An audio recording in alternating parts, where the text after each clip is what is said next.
नगर के ऊंचे ऊंचे जिनाले, जिनकी शिखरों पर लहराती धर्म ध्वजाएं, वीतराग धर्म का ईशोगान चारों दिशाओं में बिखरी रही थीं।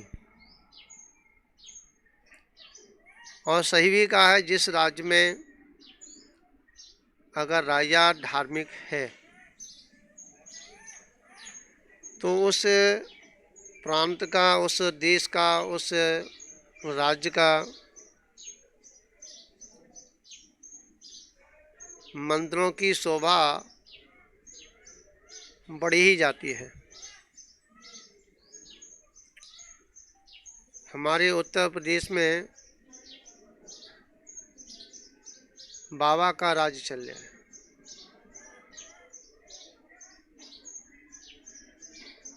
और उस बाबा के राज्य में धर्म की तूतू हो रही है। समझा? और अधर्म की यहाँ बेकदरी हो रही है। समझ में आया? जहाँ धर्म हुआ करता है वहाँ जो अधर्म, जो प्राणी हुआ करते हैं, या तो सावधान हो जाएं या छुप करके बैठ जाएं। क्या? तो राजगृह में जो राजा सैनिक था, जिसने जैन धर्म को स्वीकार किया, और उस राजा सैनिक के उस शासन काल में जिन धर्म चरम सीमा पे पहुंच गया,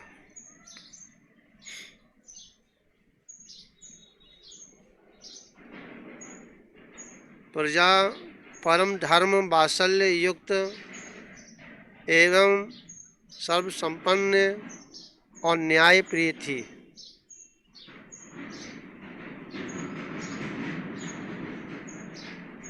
क्योंकि जहाँ का राजा अगर न्यायाधीश है तो प्रजा भी वहाँ की उसी व्यवस्थित होती है।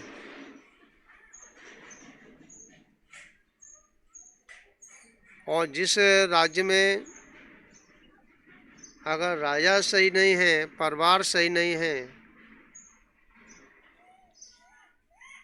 तो उस राज्य में बड़ी समस्याएं खड़ी होती हैं।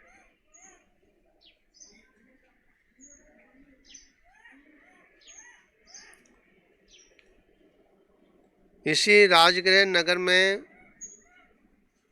धर्म वात्सल्य नागदत्त नाम के एक श्रेष्ठी निवास करते थे। उनके भवदत्ता नाम की महाशीलवान और गुणवान सुंदरी स्त्री थी। देखिए, यहाँ जितने भी इतिहास लिखे गए हैं, उन इतिहासों में उन्हीं लोगों का उल्लेख मिलता है कि जिन लोगों ने, जिन आत्माओं ने गुणों को संजोया हो, चाहे वो स्त्री हो चाहे वो पुरुष हो। आज मुनि सुब्रत के ज़माने में शासन में रामचंद्र जी का जन्म हुआ था। क्या? और उन रामचंद्र जी के चर्चा आज वर्तमान में प्रत्येक प्राणी की ज़बान पे है।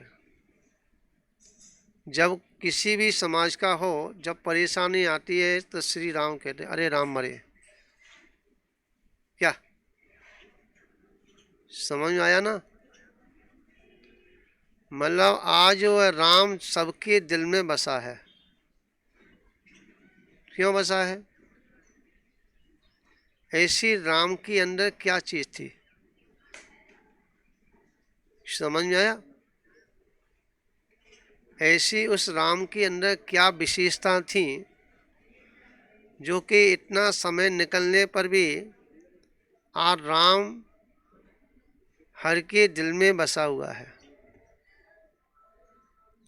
अगर हमें किसी के दिल में अगर जगह लेनी है तो हमको राम जैसे गुणों को अपने अंदर सजो के रखना पड़ेगा। समझ में आ रही है कल्पना जी?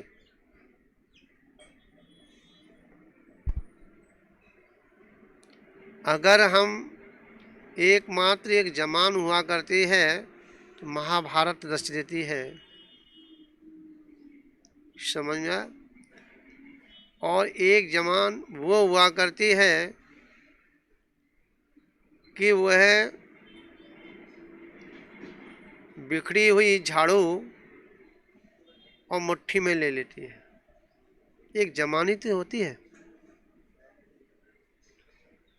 इसलिए आचार्य भगवान कहते हैं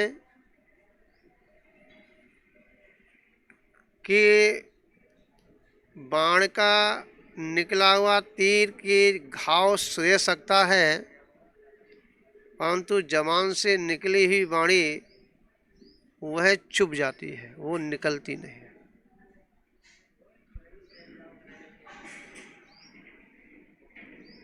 दोनों दंपति दैनिक व्यवहार से निवृत्त हो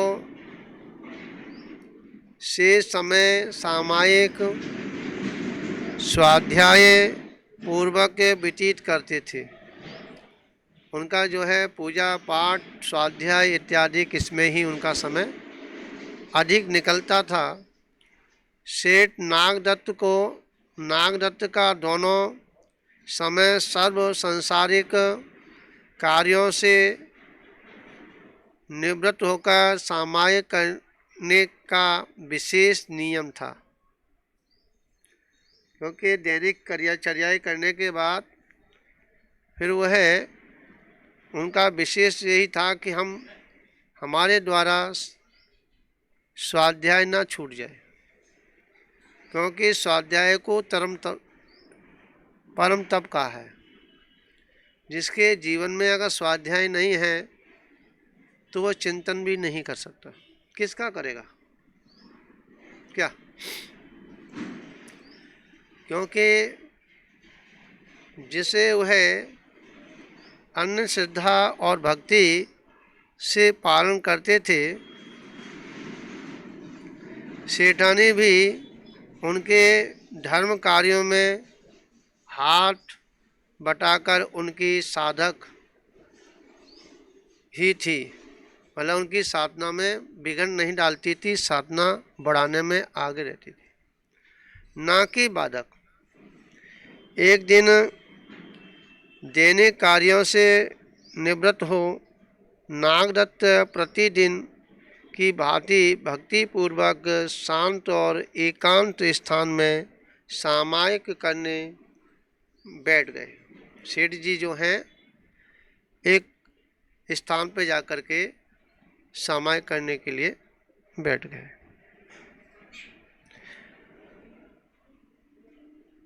सामायिक, हाँ, सामने जलता हुआ दीपक देखकर उन्होंने प्रतिज्ञा कर ली कि जब तक ये दीपक जलेगा तब तक निर्विघ्न सामायिक करता रहूँगा। क्या कहा? मैं सामायिक करता रहूँगा। कब तक? जब तक यह दीपक जलता रहेगा। इधर सामायिक करते करते उन्हें प्यास लगी आई, तृषा लगी, तृषा लग उठी और पानी का विकल्प सताने लगा। समझ में आया? आजकल तो बोतल रख के बैठते ना, अब कहीं प्यास लगे तो तुरंत बोतल लगा लो मुंह में। भगवान की पूजा करें तब भी बोतल बगल में रखी रहती है? स्वाध्याय कर रहे हैं वहाँ पर भी जो है वह बोट लगी रहती है।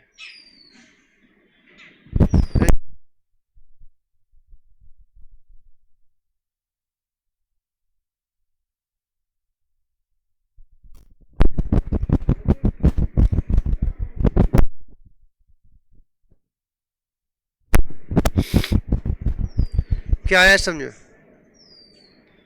कल्पना ही समझ में आ रही है? आजकल तो एक एक करके घूंट पीते ना, बस जीभ को गले को बस गीला करते हैं, पेट भर के पीते ही नहीं है। हाँ? बस गला सूखा हुआ उसे गीला हो जाए क्या? परंतु ये व्यवस्थाएं पहले नहीं थी। पहले ओग लगा के पानी पीते थे, समझा? पहले ओग लगा के पानी पीते थे। हाँ, जैसे मुनि महाराज पानी पीते ना, ऐसे ही पीते थे। और जब तक पीते थे जब तक टंकी फुल नहीं हो जाती थी। हाँ? आजकल की ओग तो खत्म ही हो गई, समझा? और ओग लगा के पानी कहाँ से पिए? जब पानी ओग लगा के नहीं पी रहे हैं तो जिनवाणी को कैसे पिएंगे? जिनवाणी बोतल में तो आएगी नहीं। हाँ, मोबाइल में तो आ गई है क्या? जिनवाणी जो है बोतल में नहीं आई, परंतु वह जिनवाणी मोबाइल में तो आ गई है। और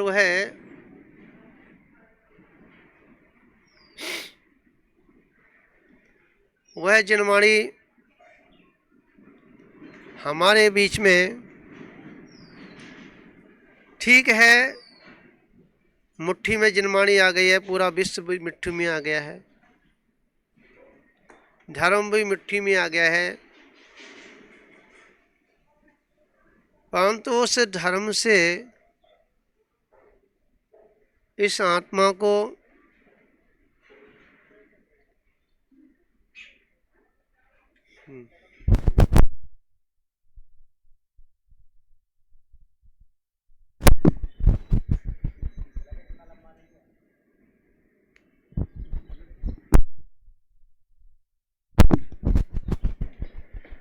तो कहने का तात्पर्य यहाँ ये है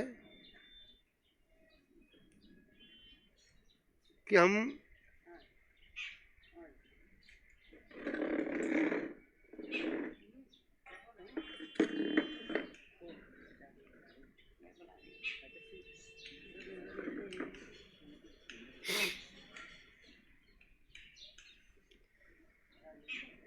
कहने का तात्पर्य यहाँ ये है समझने वाली बात है। अगर समझ में आ गई तो कल्याण हो जाएगा, और समझ में नहीं आई तो कल्याण ना अभी तक हुआ है ना आगे भविष्य में हो पाएगा। उस कल्याण को प्राप्त करने के लिए हमें उस कल्याण के मार्ग की वस्तुओं को पकड़ना पड़ेगा। क्या समझ में आया?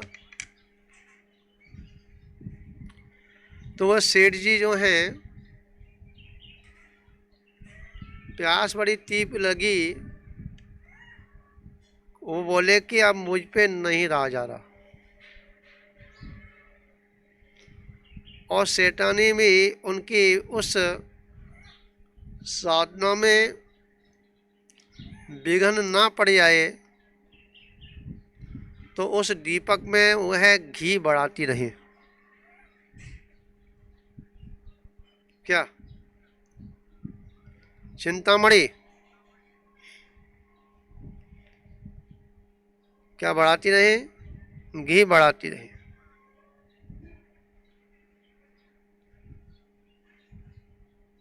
हुआ क्या, उनको तीव्र प्यास थी और वह उस प्यास की बीतना में, सुंदरलाल जी,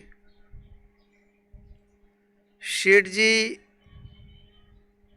उस तृष्णा में ही खत्म हो गए। समझ में आया?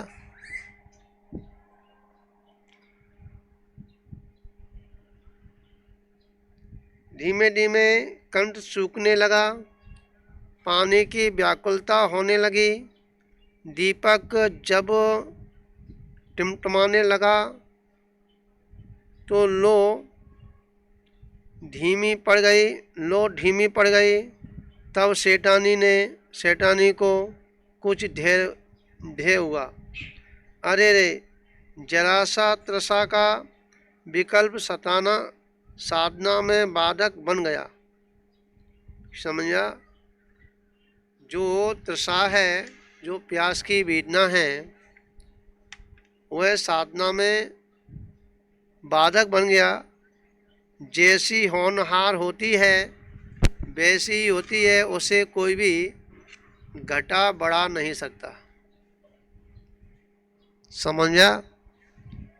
हाँ, क्योंकि जब जिस समय जिसके निमित्त से जिस कार्य से जो होना है, ये परम सत्य है। तो फिर हम कुछ नहीं करें, जो होना है वो ठीक है। तो आचार्य भगवान कह रहे हैं कि भाई होना है ये परम सत्य है, परंतु हम इस चीज़ को भी ना भूल जाए पुरुषार्थ करना, क्योंकि पुरुषार्थ को सबसे पहले रखा है। क्या रखा है? पुरुषार्थ करने से हमारे होनी भी अनहोनी भी होनी में परिवर्तन हो जाती है। समझ में आया? अमृत का विष बन जाता है, विष का अमृत बन जाता है। पुरुषार्थ का ही तो खेल है। समझ में आया? जब दीपक बुझने लगा तो सेठानी ने सोचा कि दीपक बुझने से कक्ष में अंधकार व्याप्त हो जाएगा। अगर दीपक बुझ गया तो इस कमरे में, कक्ष में अंधेरा हो जाएगा। अतः उसने उसमें और तेल डाल दिया। समझ आया? चिंतामणि जी, तुम्हारे पास तो कोई तेल डालने वाला है ही नहीं। हाँ, तो कह रहे हैं कि महाराज जी हम स्वाध्याय भी तो नहीं करते। हाँ,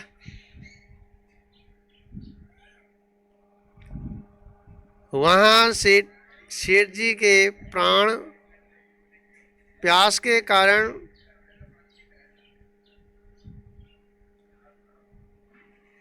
कंठगत होने लगे।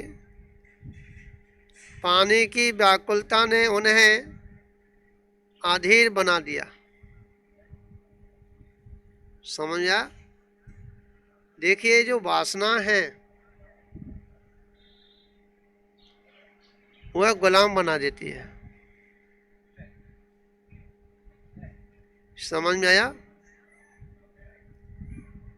एक तम्बाकू खाने वाला भीख मंगवा देता है, बीड़ी पीने वाला भीख मांगता है, चाहे कितना भी बड़ा आदमी क्यों ना हो। क्या? जुआ खेलने वाला,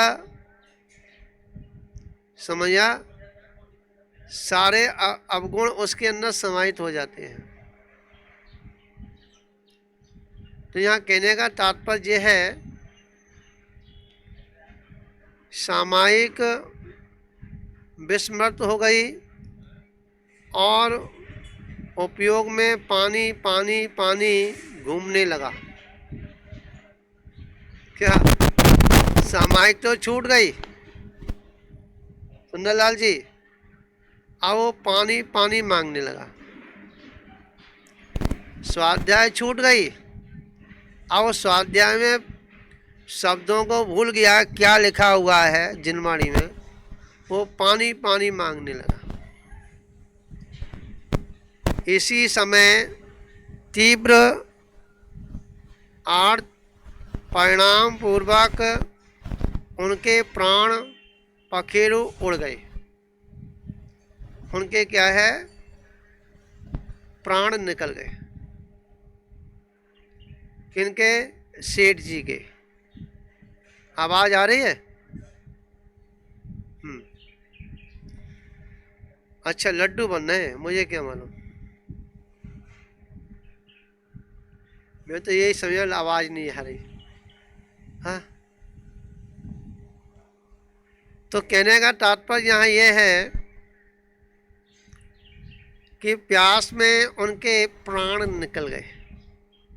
अहो, जो आत्म साधना आत्मा को परमात्मा बना देती है, उसकी प्रार्थना ने उन्हें दुर्गति का पात्र बना दिया। इसलिए कहा है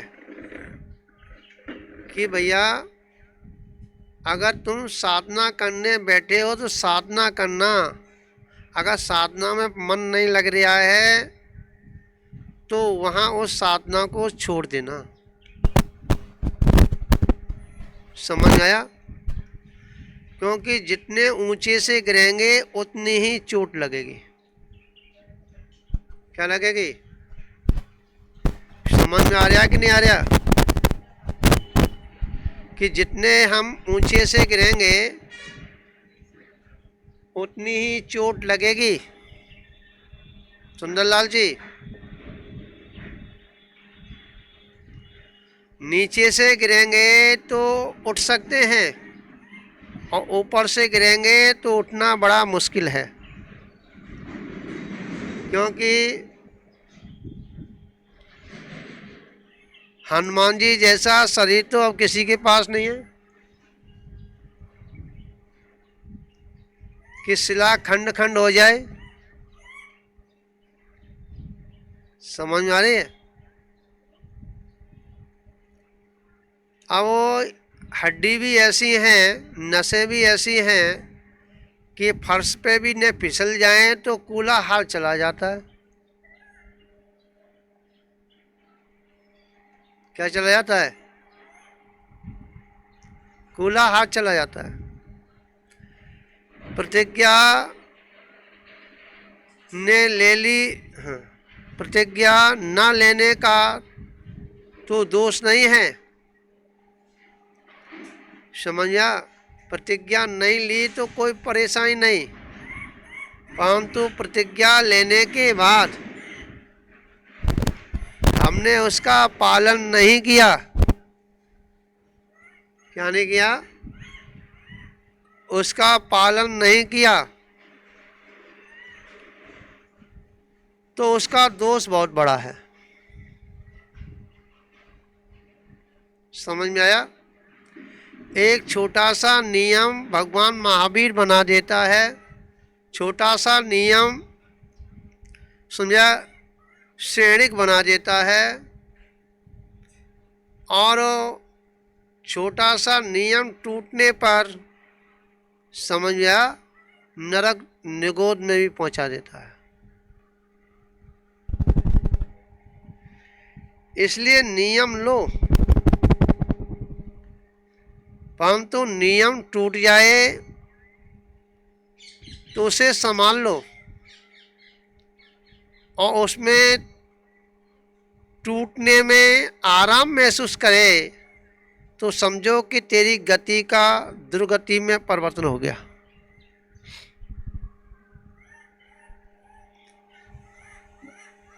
समझा? छोटी प्रतिज्ञा लेकर भी भंग करना महापाप है। समझा? तो महाराज जी हम इसीलिए तो नहीं लेते हैं, हम पाप से तो बचे हैं। क्या समझ में आ रही है? हम पाप से तो बचे हैं। तो आचार्य भगवंत कह रहे हैं कि भाई पाप से फिर भी नहीं बचे हैं। क्यों? क्यों नहीं बचे हैं? कि नियम लेकर के ही हमारी सद्गति होगी, और नियम नहीं लिया तो सद्गति नहीं है, संसार में घूमने का ही कारण है। सुंदरलाल जी समझ में आ रही है?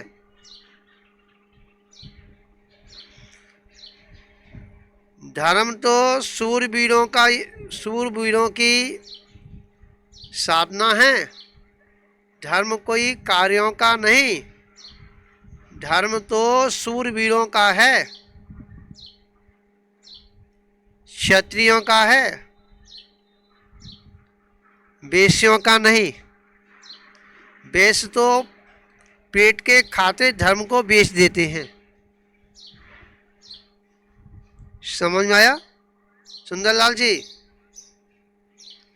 जो वेश्य हुआ करते हैं वह पापी पेट का सवाल समझते हैं, और क्षत्रिय होते हैं वो सीना में गोली खाते हैं, पीठ को नहीं दिखाते।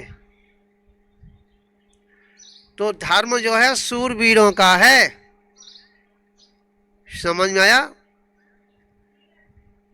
और कार्यों का नहीं। धर्म में विद्वता है, विद्वता में धर्म नहीं है। क्या समझ में आया? धर्म के साथ में विद्वता है तो ताज है। समझ गया? और विद्वता के अंदर समझा धर्म है। धर्म के साथ विद्वता है तो ताज है, और विद्वता के साथ में अगर धर्म है तो बेताज है। समझा? ध्यान रखना, क्योंकि जिसके पास विद्वता है तो धर्म को अपने हिसाब से चलाएगा वो, और धर्म जिसके पास है तो उसके पास विद्वता आई है तो धर्म के अनुसार विद्वता को परोसेगा। चंचल जी समझ में आ रही नहीं आ रही? आज धर्म बाद में ग्रहण करते हैं, पहले विद्वता को लेके आते हैं। समझा? और जहां धर्म नहीं है वहां विद्वता है तो वहां अहंकार है। क्या है सुंदरलाल जी समझ में आ रही है? ध्यान रखना, क्योंकि नग्नता से मोक्ष नहीं। हाँ, और बिगड़ नग्नता के भी मोक्ष नहीं। मात्र पीछी कमंडल हाथ में थाम लेना ये कोई बड़ी बात नहीं है। हमने ये पीछी कमंडल कितनी बार हाथ में थाम लिया। क्या?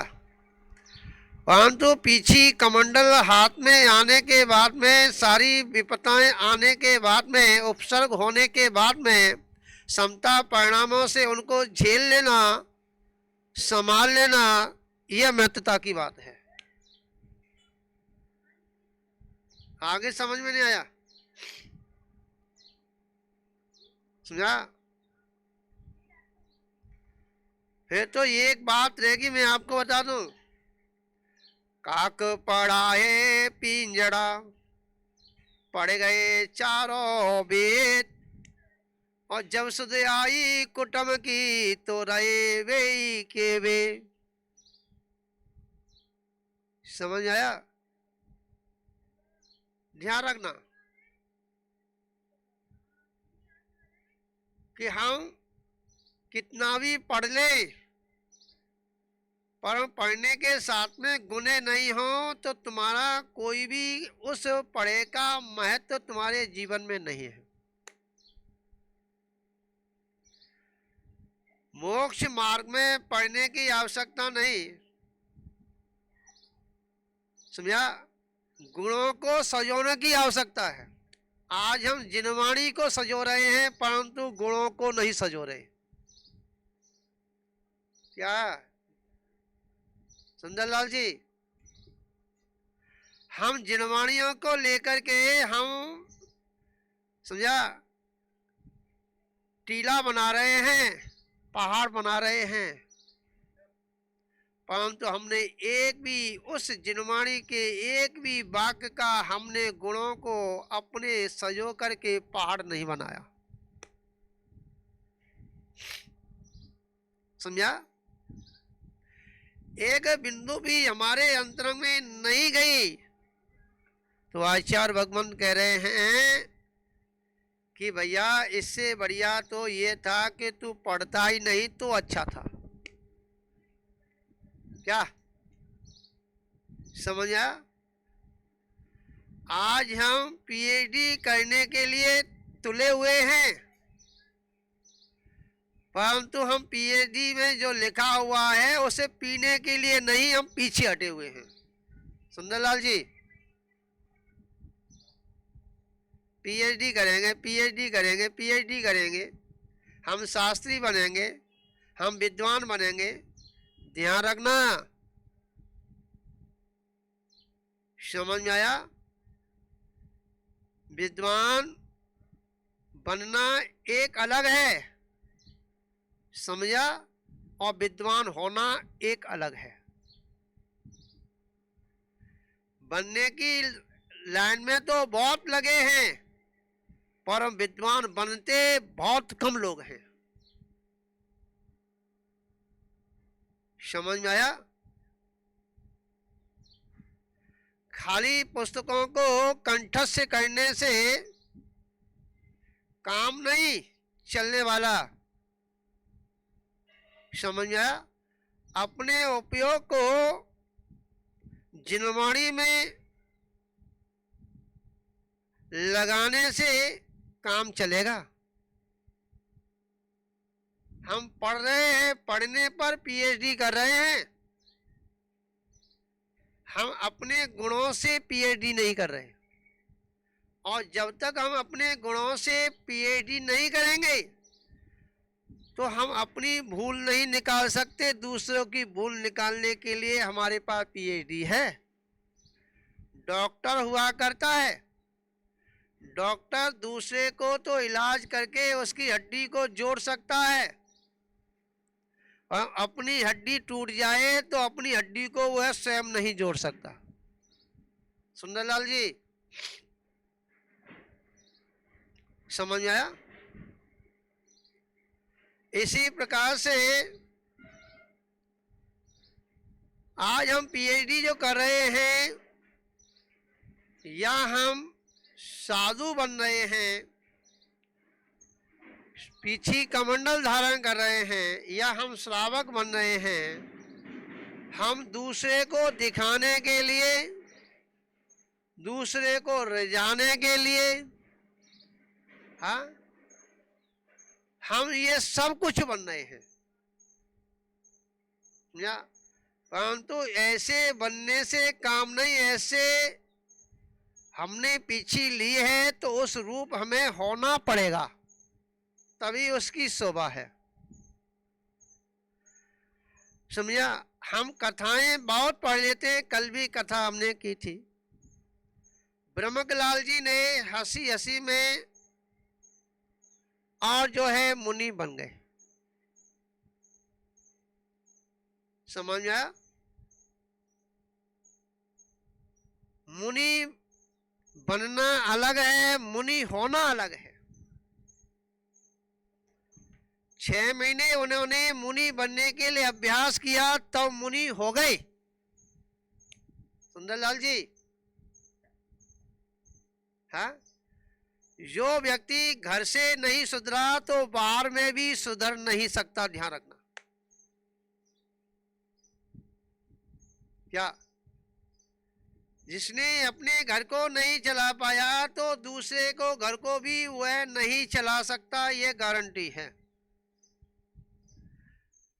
अपने घर को चलाने के लिए उसे ज्यादा मेहनत करने की आवश्यकता नहीं होती, परंतु दूसरे के घर को चलाने के लिए बहुत उसे नॉलेज की आवश्यकता है।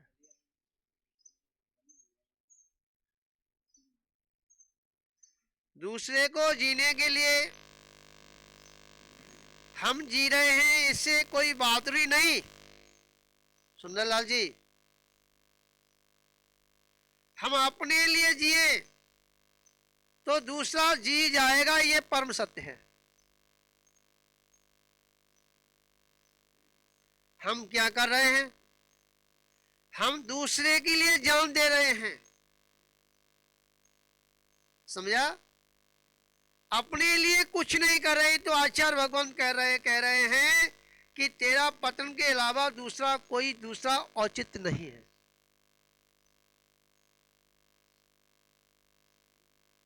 और कहा भी है, परदेसी की पीठ धूल को तापना और दयो कलेजो काट तो हो अपना। सुंदरलाल, समझ में आ गई नहीं आई? हम परदेसी के लिए कितना भी कुछ कर दें, समझ में है? इस शरीर के लिए हम कुछ भी कर दें, कितना अच्छा खिला दें, अच्छा पिला दें, और जिसके अंदर जब दाह पैदा होगी तो एक पल के लिए हमको शांति नहीं लेने देगा। समझ में आया? इसीलिए आचार्य भगवंत यहां दर्शा रहे हैं, अपना बनाओ तो उसको बनाओ जिसके अंदर समर्पण है। इसलिए कहा है कि दीक्षा देने से पहले उसे निभाना, देखना, टटोलना, जल्दबाजी ना करना। समझ में आया? क्योंकि आज हमारे पास वो योग्यता नहीं है, अवधि ज्ञान नहीं है, मन पर्याय ज्ञान नहीं है कि हम उसका भविष्य को जान सकें कि इसका मात्र 24 घंटे का समय रह गया है, इसको दीक्षा दे दो और जो है सालिनी खा जाएगी और ये मोक्ष चला जाएगा। समझ में आगे नहीं आई? इसलिए ये अवधि ज्ञान नहीं है, तो इसलिए जल्दबाजी में कभी भी हमें फैसला नहीं लेना चाहिए। क्योंकि शमशान के वैराग में अगर दीक्षा ले ली जाती है तो वह शमशान तुल्य ही होता है।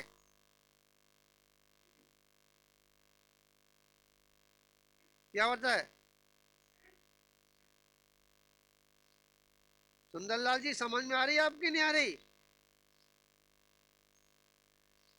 शमशान का वैराग्य सिवा चिता के जलाने की, लकड़ियों को जलाने के अलावा, कंडों को जलाने के अलावा उसे कुछ नहीं दिखता। और ऐसी चिता को जलाने से तुम्हारा कल्याण होने वाला नहीं है, समझा? जब तक हमारे चिंतन में जिसको हम जला रहे हैं, जब तक ये ख्याल ना आए कि ऐसा हमारों को भी जलना है,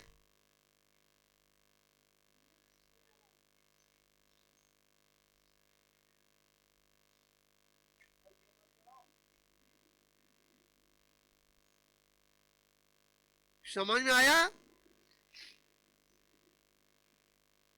सभी लोग ध्यान से सुनना। तो ये क्या कह रहे हैं, ये कथा मैं आगे नहीं बढ़ाऊंगा क्योंकि बड़ी कथा है और बड़ी रोचक कथा है, और इस कथा के माध्यम से हम अपने जीवन को बदल सकते हैं। मेरे अंदर में भी ये भाव आया था कि मैं दीक्षा लूं। शमशान के बैराग बहुत जागा सुंदरलाल जी, और दीक्षा लेने से पहले मैंने जो जो मेरे पता चला कि ये समस्या मेरे जीवन में आएंगी, उन समस्याओं को पहले घर पे रह करके साधना करके उसका पक्का होकर के जब निकला तो आज मैं जंगल में हूं, आज मंगल हो रहा है। समझ में आया सुंदरलाल जी? समझ में आया? विचार करना, क्योंकि घर पे अभ्यास करने से, घर पे घास में रहने से, घर पे केसरोच करने से, घर पे प्यास भूख प्यास सहन करने से ये परिपक्व होकर निकलता है तो उसे आसक्ति नहीं होती। क्या? उसे विषयों में वृत्ति होती है। समझ में आया नहीं आया? आज